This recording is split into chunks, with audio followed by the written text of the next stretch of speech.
ఇక వాడోడు వీడోడు కాయగూరలు ముచ్చట్లు చెప్పిన వాళ్ళు ఉంటారు కొంతమంది. అసలు టీఆర్ఎస్ పార్టీ ఉండదట అంటాడు వాడు.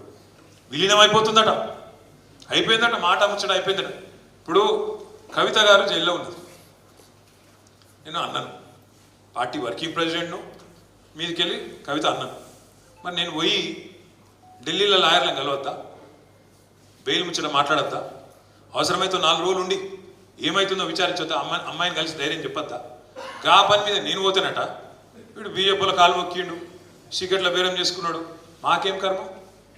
నిజంగా సీక్రెట్లో బేరాలు చేసుకుంటే ఇలా కరెక్ట్గా 150 రోజులు కవిత జైలు ఉండి, కరెక్ట్గా మార్చి 15 నాడు అరెస్ట్ చేశారు. ఇలా 150 రోజులు. ఇలా మా ఇంట్లో ఆడబిడ్డ వీళ్ళందరి మాకు నిజంగానే వాళ్ళతో ఒప్పందం ఉంటే 150 రోజులు జైలు ఉంటుండేనా? నేను అడుగుతున్నా, మిమ్మల్ని ఒకసారి ఆలోచించు. ఒక్క కాంగ్రెస్ వాడు జైలు ఉన్నాడే రోజు? ఎవరికి మరి ఒప్పందం లోపాయి కాదు, మనకా వాళ్ళకా?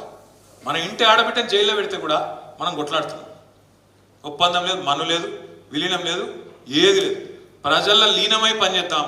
ఇంకో 24 ఏళ్ళు నిండింది టీఆర్ఎస్. ఇంకో 24 ఏళ్ళు అవసరమైతే ఇంకో 50 ఏళ్ళు ఉండేటట్టు బ్రహ్మాండంగా తయారు చేసుకున్నాం. అడ్డమైన ప్రచారాలు, మనం మాయమైపోవాలని కోరుకుంటే వాళ్ళు చాలా మంది ఉన్నారు మార్కెట్లో. కేసీఆర్ పార్టీ పెట్టిన మొదటి రోజు నుంచి ఈ పార్టీ ఉండద్దు అని కోరుకున్న వాళ్ళు 7 మంది ఉన్నారు. ఒక్కడు కాదు, మనం ఉండద్దు, ఉంటే నడవది, వాళ్ళ కథలు వాళ్ళకి ఇరికి అట్లా కోరుకున్న వాళ్ళు, మనం పోవాలని కోరుకున్న వాళ్ళు, మన పార్టీ నాశనం కావాలని కోరుకున్న వాళ్ళు పోయిన తప్ప మనం మాత్రం మంచిగానే ఉన్నాం. 2 ఎలక్షన్లు తెలంగాణ వచ్చినాక మననే గెలిపించారు ప్రజలు. ప్రజలకు మనం రుణపడి ఉండాలి. 10 ఏళ్ళు మనకు అవకాశం ఇచ్చింది. వాళ్ళకు రుణపడి ఉండాలి, వాళ్ళ రుణం తీర్చుకోవాలి. రుణం తీర్చుకోవాలంటే తప్పకుండా ప్రతిపక్షంలో ఉన్న వాళ్ళకి సేవ చేస్తూనే ఉండాలి, ప్రజల తరఫున కొట్లాడుతూనే ఉండాలి. కాంగ్రెస్ పార్టీ ఏవైతే హామీలు ఇచ్చిందో అమలు చేయకపోతే ఈ చింతపండు అవుతుంది అన్నట్టు బ్రహ్మాండంగా ప్రజల తరఫున వాళ్ళని చైతన్యం చేసి నడిపిస్తూనే ఉండాలి.